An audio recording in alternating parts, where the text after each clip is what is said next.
2.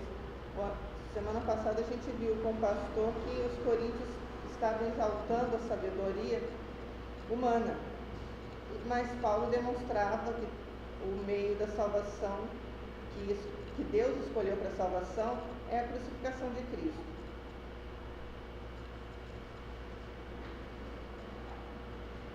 Isso contradiz toda a sabedoria humana. Agora, no capítulo 2, Paulo mostra que Deus se revela somente através do Espírito, portanto, a sabedoria dos homens não pode chegar a conhecer Deus, nem aprender a sua vontade. Nós vamos fazer uma leitura do 2 até o 16. Se eu, irmãos, quando fui ter convosco, anunciando-vos o testemunho de Deus, não fui com sublimidade de palavras ou de sabedoria. Porque nada de saber entre vós, senão a Jesus Cristo e sabe. E foi em fraqueza, temor e grande temor que estive entre vós. A minha palavra é a minha pregação, não construído em palavras, de sabedoria humana, mas em demonstração do Espírito de Deus. Para que a vossa fé não se apoiasse em sabedoria humana, e sim em poder de Deus. Porque a minha palavra de sabedoria é que os perfeitos não porém a sabedoria deste mundo, semelhante dos príncipes deste mundo que se edificam. É para vocês lá? Até o 16, depois eu explico tudo. Mas falamos a sabedoria de Deus em mistério, outrora oculta, a qual Deus preordenou desde a eternidade para a nossa glória. O qual também foi desse mundo, conheceu porque se a conhecido, ou conhece, nunca ficaria ao Senhor da glória. Mas como está escrito, nem olhos viram, nem ouvidos ouviram, nem jamais penetrou em coração humano o que Deus tem preparado para aqueles que o amam. Mas Deus nos revelou pelo Espírito, porque o Espírito penetra toda a coisa ainda as profundezas de Deus. Porque qual dos homens sabe as coisas do homem, senão o seu próprio Espírito que nele está? Assim também as coisas de Deus, ninguém as conhece senão o Espírito de Deus. Mas nós não recebemos o Espírito do mundo, mas o Espírito que promove de Deus para Deus. Se descemos, quiséssemos conhecer o que nós é dado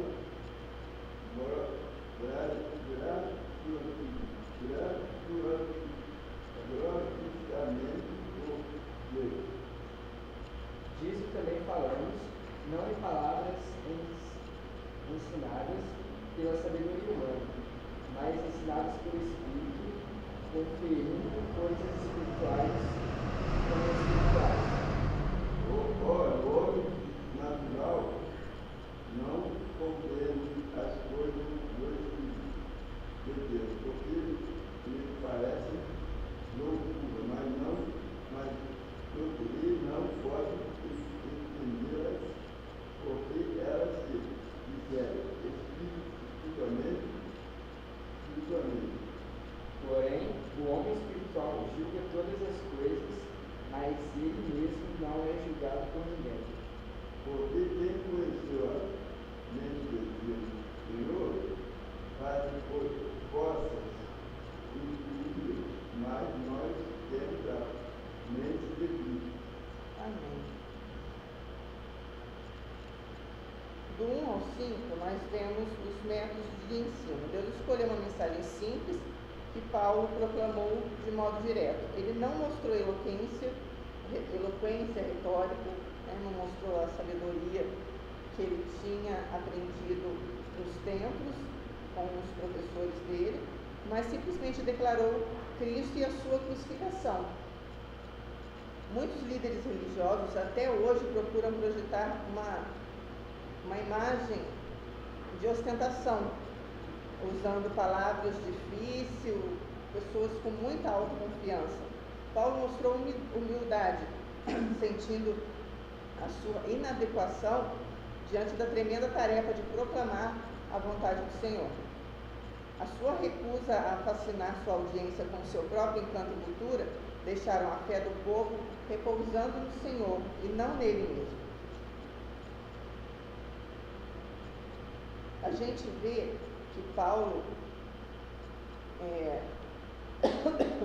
colocou na carta aos Coríntios que a integridade do Evangelho estava sendo atacada lá, naquele lugar. O Evangelho se misturava com a filosofia, que Corinto faz parte da Grécia. Lá eles são muito filósofos, tem muita coisa de inteligência, coisas sem explicação. Eles queriam isso, não pode ter lógica. Eles queriam o Evangelho e mais alguma coisa, a sabedoria humana. E hoje em dia a gente vê essas coisas também nas igrejas por aí. Televisão. Quando visitamos outros lugares, a gente sempre acaba vendo isso. É a tendência de querer o Evangelho e uma coisa a mais. De rejeitar essa simplicidade que é Jesus morreu por mim, foi crucificado por mim, morreu por mim, ressuscitou e vive. Isso é a pureza do Evangelho, é apenas com o Evangelho, mas as pessoas querem experiências arrebatadoras. É o famoso reteté, a revelação, isso e aquilo.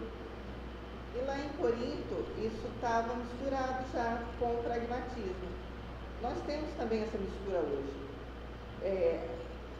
Floresce essa mistura de um evangelho de mercado. O evangelho está sendo feito como um produto de lucro. Tem igrejas que estão agindo como empresas e que fazem de tudo para agradar o freguês. Oferece o que as pessoas querem. A verdade, que é Jesus Cristo, não é mais o referencial, mas aquilo que funciona. Né? Se para minha igreja ficar cheia, eu tenho que fazer bagunça de profecia o tempo todo, é isso que eu vou fazer, é isso que eles pensam. Os púlpitos estão oferecendo um evangelho ao gosto do freguês, como se o evangelho fosse um produto que a gente coloca na prateleira e oferece para as pessoas quando elas desejam. E para corrigir esse problema, Paulo foi lá e expôs, nesse capítulo 2, os fundamentos básicos da mensagem do Evangelho. Ele levantou 3 colunas que sustentam a verdadeira mensagem. O Evangelho se centraliza na morte de Cristo, é parte do plano eterno de Deus e é revelado pelo Espírito Santo por intermédio da palavra de Deus. Paulo relembra 4 verdades à igreja de Corinto. No versículo 1, ele relembra a sua dedicação exclusiva ao Evangelho. Quando fui ter convosco, anunciando o testemunho de Deus, não fiz com ostentação de linguagem e de sabedoria. Está mostrando que ele não foi lá criar um fã-clube. Ele não foi como um filósofo apresentar mais uma ideia, apresentar mais um Deus. Ele foi para glorificar a Deus pregando o Evangelho de Jesus. Por que a paixão de Paulo é o Evangelho? Porque ele entendeu que Cristo é tudo em todos. Não há outra mensagem, nem outro Evangelho. No versículo 2, ele lembra a gente acerca do conteúdo do Evangelho. decidi nada saber entre vós, senão a Jesus Cristo crucificado. A cruz aponta para a justiça, o amor de Deus. E na capital da filosofia, Paulo decidiu pregar a mensagem da cruz. A cruz não é um apêndice, é um núcleo, é um centro, é o eixo da essência do cristianismo. É interessante que Paulo não está pregando Cristo apresentando como um homem perfeito ou um ilustre mestre de uma religião, mas ele está pregando Jesus crucificado, ou seja, ele está anunciando a morte de Cristo.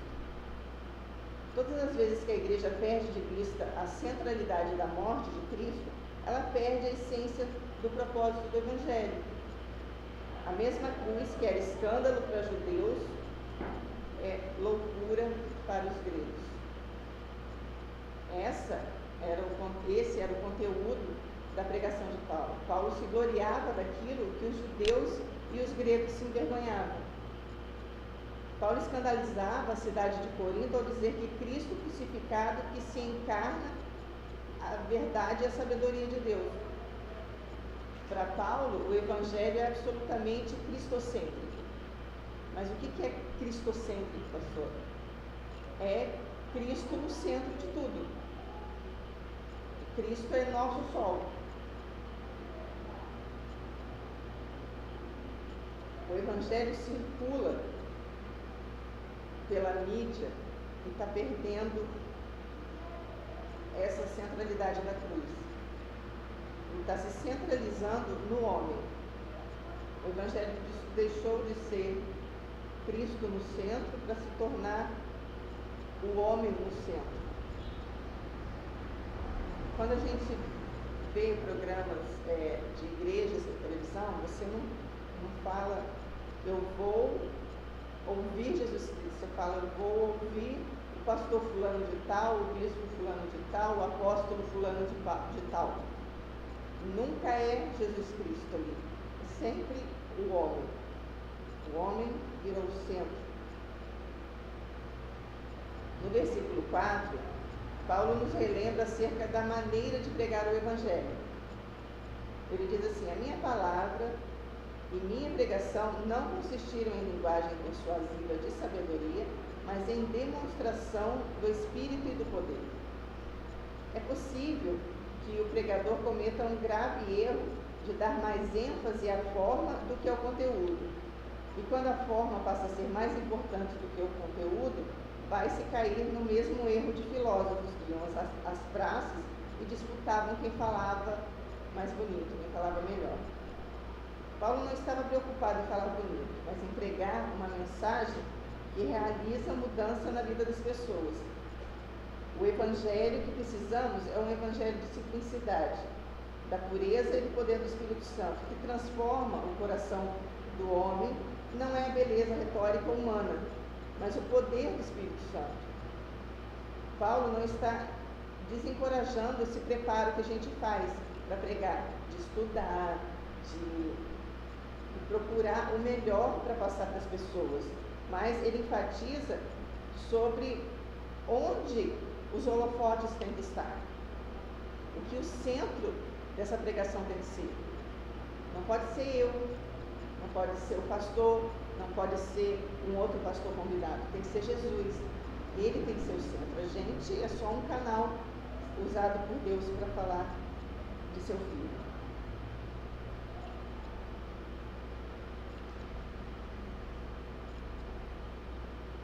Do 6 até o 13, Paulo fala da sabedoria de Deus.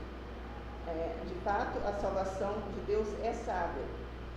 A sua sabedoria, contudo, continua desconhecida pela elite do mundo.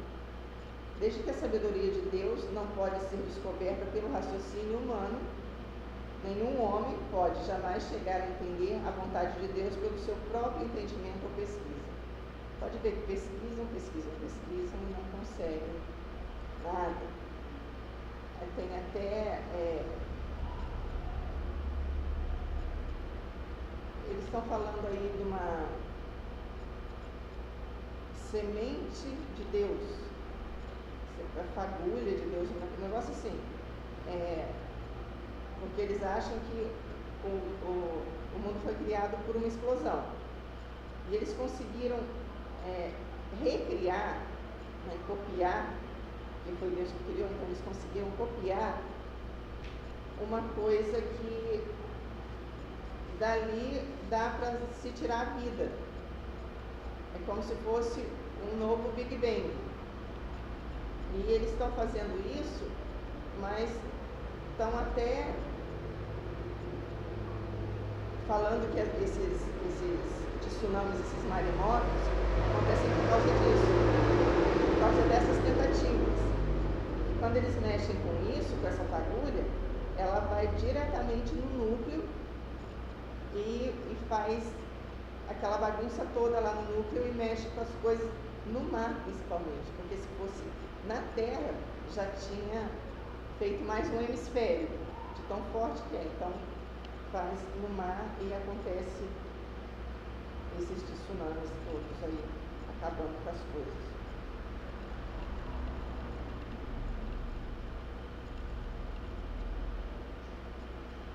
E só que com Deus é assim, ninguém pode saber o que ele pensa, a menos que ele diga.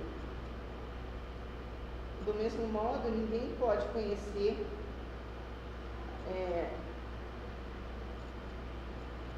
as revelações de Deus. Deus se revela, e ele fez isso através dos apóstolos e através do Espírito Santo, que ainda faz hoje. Deus não revelou apenas o conteúdo geral da sua mensagem, mas deu as próprias palavras da Escritura, a Bíblia. Assim nós podemos chegar a saber a vontade de Deus revelada pelo Espírito quando lemos o que os apóstolos e os profetas escreveram no Novo Testamento, no Velho e no Novo.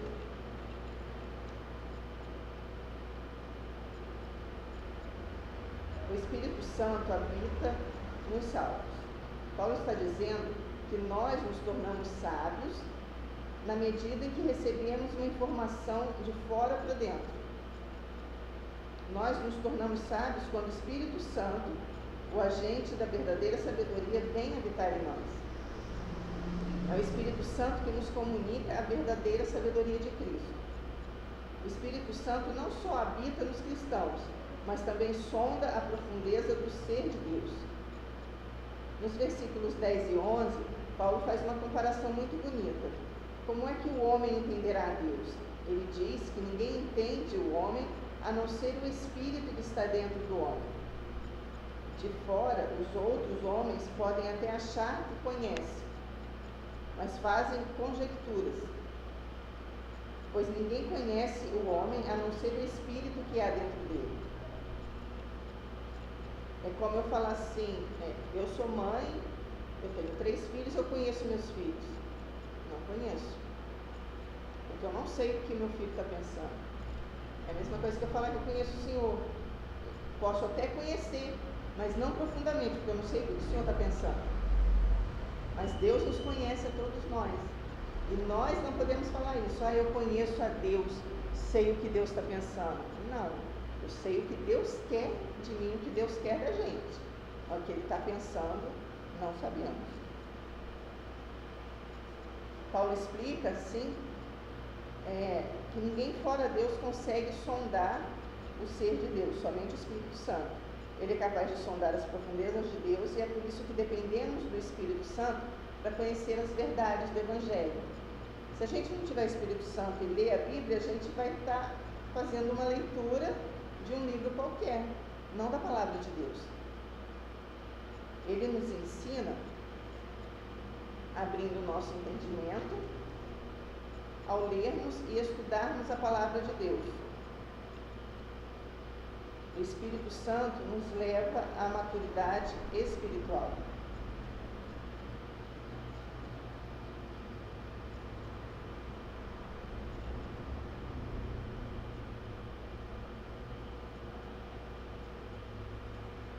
Aí vem Paulo falando, do 14 ao 16, do homem separado da revelação. Ele faz um contraste entre o homem natural e o homem espiritual. O homem natural é o que não aceita a revelação de Deus, a Bíblia. O seu horizonte é limitado pelas coisas da vida. Ele não pode conhecer Deus, porque é somente através da palavra de Deus que uma pessoa pode chegar a entender qual é a sua vontade. O homem espiritual ouve as Escrituras, não somente lê, ele ouve.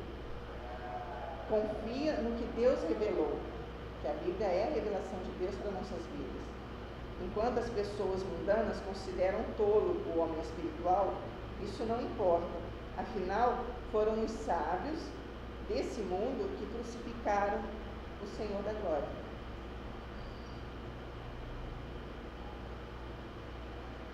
O homem natural não entende e não aceita as coisas de Deus, porque o Evangelho parece loucura para eles. O Evangelho não é entendido pela sabedoria humana. Um cientista não pode entender o Evangelho, mas um analfabeto pode. Não é uma questão de inteligência.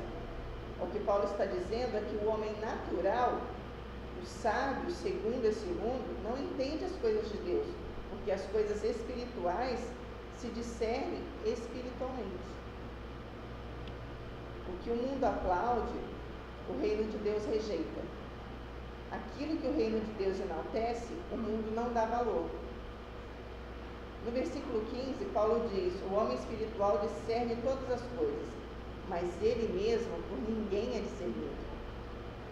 O apóstolo conclui perguntando: pois quem conhece a mente do Senhor? Nós, porém, temos a mente de Cristo. Ele diz que nós temos a mente de Cristo porque nós estamos pregando o que está na mente de Cristo, que é o Evangelho do reino de Deus. E os pensamentos, os conselhos, os planos de Deus são conhecidos por nós mediante a ação do Espírito Santo. A mensagem da cruz foi ordenada antes desse mundo. Ela não foi uma mensagem de última hora. Deus não inventou isso, não instalou o dedo e falou: eu vou fazer isso. Deus não teve criou o plano A fracassou e vou fazer o plano B. O Evangelho foi pré-ordenado antes dos tempos eternos. A mensagem da cruz nos traz bênçãos para além desse mundo, além dessa vida. Aquilo que nenhum olho viu, nenhum ouvido ouviu, nem jamais penetrou no coração humano, é isso que Deus preparou para mim, para o Senhor, o diácono, para aqueles que amam a Deus.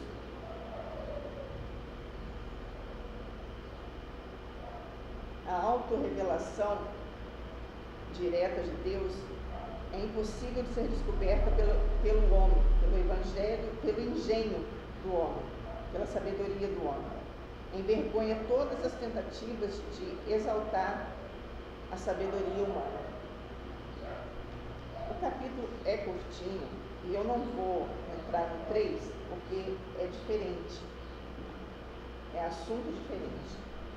O assunto de hoje é esse: a revelação do Espírito Santo, os métodos de ensino, a sabedoria de Deus e o homem separado da revelação e o Espírito Santo que nos leva à maturidade espiritual.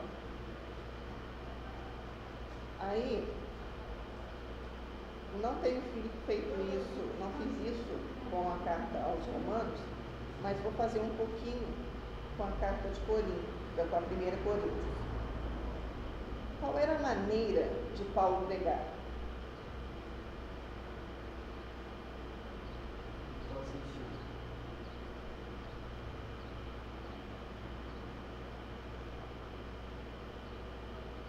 Como é que Paulo pregava? No versículo 1. Pode colar, não tem problema não. Não é fácil de lembrar mesmo. Paulo, isso, simplicidade. Ele era doutor na lei, mas pregava com simplicidade. Por que Paulo não tentou impressionar o povo com a sua pregação? para mostrar para eles que a sabedoria deles não vale nada no reino de Deus. Isso. Porque os homens não podem saber a vontade de Deus pelos seus próprios sentimentos e intuição. Porque para eles saberem a vontade de Deus, eles têm que ter o Espírito dele. Espírito Santo, exatamente. Qual é a diferença entre o homem natural e o homem espiritual? O natural não pode entender as coisas de Deus porque acha que é loucura. O espiritual já entende porque é o Espírito de Deus mesmo. Entende? E qual é a diferença entre natural e espiritual? O Espírito. Tá, você me explicou em uma palavra.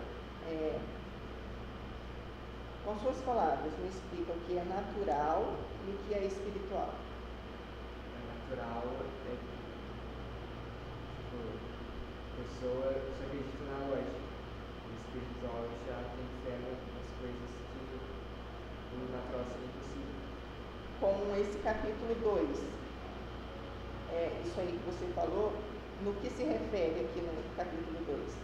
O natural e o espiritual.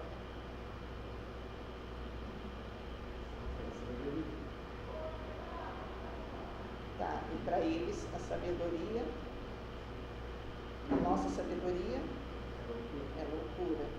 E qual é a nossa sabedoria? Espírito Santo. Tá, o Espírito Santo, mas o que o Espírito Santo nos ensina? Que a única salvação é Jesus Cristo que foi crucificado. Isso, era isso que eu queria. Você entendeu muito bem. Mas a simplicidade é essa. O natural espiritual é esse. Jesus morreu, foi crucificado, morreu e ressuscitou por nós. Para eles isso é loucura. Não há, para eles é